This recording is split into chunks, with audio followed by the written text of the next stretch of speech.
Bienvenue dans cette nouvelle édition du QG Week-end. Voici les titres de l'actualité. Une sortie de crise se profile au Sud-Soudan. Gouvernement et rébellion ont convenu de former un gouvernement d'unité nationale conformément à l'accord de paix signé le 25 août 2015. Le Cameroun doit investir dans des infrastructures à valeur ajoutée. C'est une des recommandations formulées par Christine Lagarde, directrice générale du FMI lors de sa visite à Yaoundé. Et puis, course à la présidence de la Fédération ivoirienne de basketball. Plusieurs candidats sont en lice, dont Mathieu Agui-Miezan, grand favori. Son portrait dans ce journal. Mais avant de développer ces titres, en République du Congo, l'opposition cherche son positionnement pour la présidentielle. Le Front républicain pour le respect de l'ordre constitutionnel et l'alternance démocratique et l'Initiative pour la démocratie au Congo sont en conclave depuis ce jeudi en vue de réfléchir sur les possibilités d'une union pour le scrutin du 20 mars 2016. Objectif, renforcer l'unité de l'opposition d'une part et examiner les conditions d'une élection présidentielle respectueuse de la légalité et des droits fondamentaux d'autre part.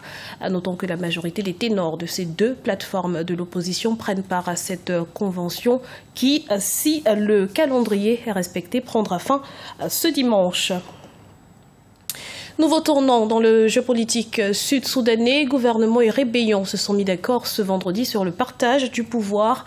Un gouvernement de transition est donc annoncé. Il sera constitué de 16 ministres du camp gouvernemental et de 10 de la rébellion. On fait le point tout de suite avec Diaran Ndiaye. L'application de l'accord de paix entre le gouvernement et la rébellion se concrétise au Soudan du Sud.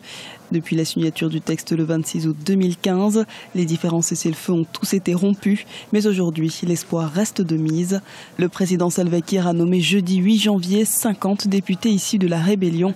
Il a aussi accepté de partager avec cette dernière plusieurs portefeuilles ministériels, respectant ainsi l'accord de paix.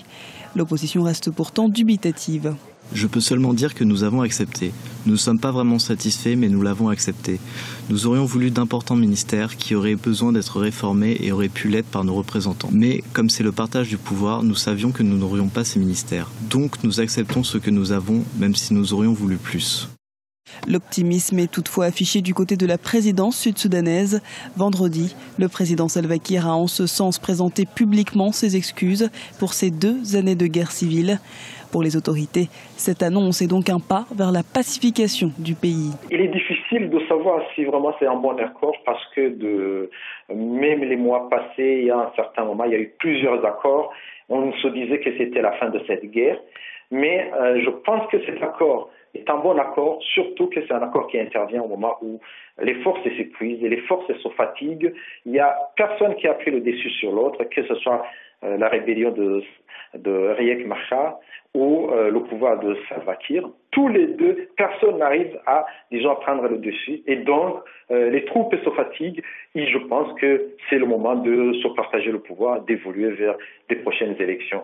Même, je pense que les parents de l'un ou l'autre, qu'elle soit du côté de l'Ouganda ou de l'Éthiopie, les gens commencent à se fatiguer. Donc, je pense qu'en réalité, on évolue vers une application de cet accord. Il n'y a en revanche aucun calendrier pour les dates de nomination et de prise de fonction des nouveaux ministres.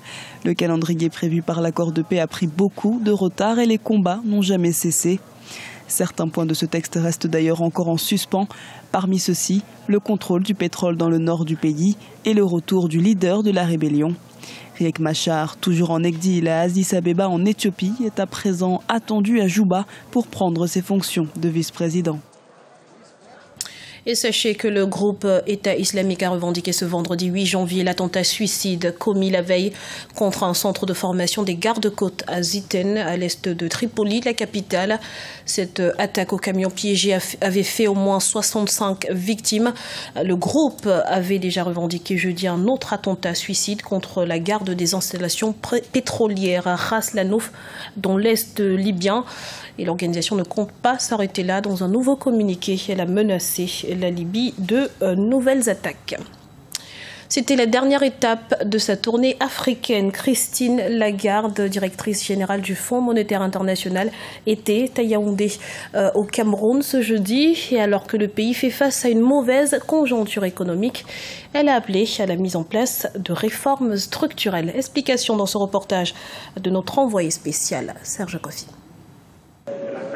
Comment assurer un financement efficace des infrastructures alors que les coûts des matières premières baissent continuellement? La question était au cœur de la table ronde à laquelle ont participé la patronne du FMI, Christine Lagarde, et les ministres des Finances des pays de la CEMAC ce vendredi à Yaoundé. Dans la sous-région, la croissance a ralenti. Les prévisions annonçaient 4,2% de croissance en mars 2015. Ce taux a baissé et s'est retrouvé à 2,4%. Une conjoncture défavorable pour laquelle il faudra non seulement tirer des leçons, mais également organiser une riposte. Le contexte économique actuel nous amène à nous pencher davantage sur les enjeux majeurs pour une réussite des programmes d'émergence de nos pays, lesquels enjeux se résument aux problématiques suivantes. Premièrement, la question des relais de croissance hors pétrole à moyen terme, ainsi que, deuxièmement, la fragilité des finances publiques, le risque de la reprise de l'endettement et le financement des soldes budgétaires. Le cours du pétrole à $120 il y a 2 ans a permis de doper l'activité et propulser l'investissement, notamment dans le secteur des infrastructures. Avec un baril à moins de $30, aujourd'hui, l'activité ralentit et les tensions budgétaires s'accentuent. Une réalité pour laquelle il faut s'adapter pour retrouver une stabilité macroéconomique. La stabilité macroéconomique devra passer par des politiques budgétaires judicieuses et des réformes structurelles résolues, propres à renforcer 2 choses. Le climat des affaires, on l'évoquait hier, et l'intégration régionale.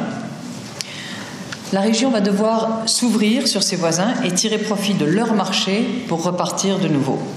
Et il y a à mon sens 3 priorités.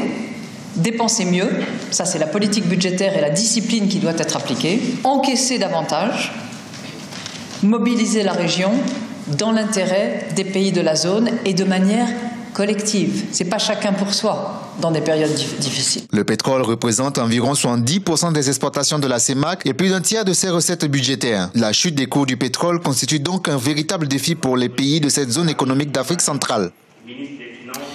Du sport à présent avec la nomination imminente du prochain président de la Fédération ivoirienne de basketball.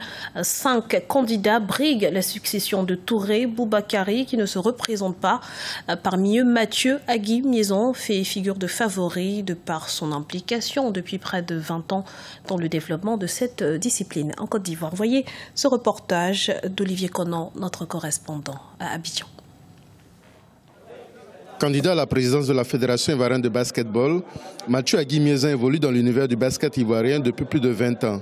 Joueur, secrétaire général de club, dirigeant fédéral, responsable des jeunes puis de l'équipe nationale, Mathieu Agui-Miezon connaît toutes les arcanes du basketball ivoirien.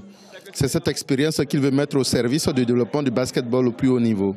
C'est un monsieur qui, individuellement, par sa personne, s'est investi pour le progrès du basketball en Côte d'Ivoire depuis des années. C'est un monsieur qui est dans le système du basketball ivoirien depuis 23 ans. Il est passé par toutes les étapes et par tous les postes, entre guillemets, de développement du basketball en Côte d'Ivoire. C'est tout simple, c'est un choix logique et c'est un monsieur qui est porteur de beaucoup d'ambition. Très apprécié des jeunes dont il avait la charge au début des années 2000, Mathieu Agui-Miezon bénéficie également du soutien des anciennes gloires qui ont écrit les plus belles pages du basketball ivoirien. Mathieu ne parle pas beaucoup, mais il agit. Qui est parti au nord, à l'est, à l'ouest? Le basketball ivoirien ne se contente pas seulement qu'à Abidjan. Il était le seul à avoir senti que le basket se jouait dans toute la Côte d'Ivoire. Il est allé au plus près, il a répondu aux demandes avec les moyens qu'il avait. Donc aujourd'hui, qu'on ne s'étonne pas que tous ces gens veuillent voter Agui Mathieu, parce que celui-là et tout, c'est le plus légitime à leurs yeux pour faire changer cette machine. L'un des atouts de Mathieu Agui-Miezon, c'est son implication dans le développement du basketball ivoirien à l'intérieur du pays. Grâce à sa disponibilité, les ligues et centres de formation de Mans, Boaké, Korogo ou San Pedro ont pu disposer d'équipements et moyens pour vulgariser le basketball. Depuis 1999, il était aux côtés de nos centres de formation pour notre installation officielle. Il a été aussi présent pour l'installation officielle de la Ligue régionale des baskets des montagnes, qui couvre la région ouest de la Côte d'Ivoire. Et depuis cette date-là, c'est le seul qui a apporté son soutien. Je ne dis pas seulement à ma région, mais à toutes les ligues de l'intérieur. Donc aujourd'hui, c'est la personne idoine, c'est la personne idéale qui peut redresser le blason de notre basket. Mathieu Agui-Miezan espère devenir président de la Fédération ivoirienne de basketball au soir du 9 janvier. Il veut mettre sa passion et son expérience au service d'une discipline qu'il n'a jamais cessé de pratiquer.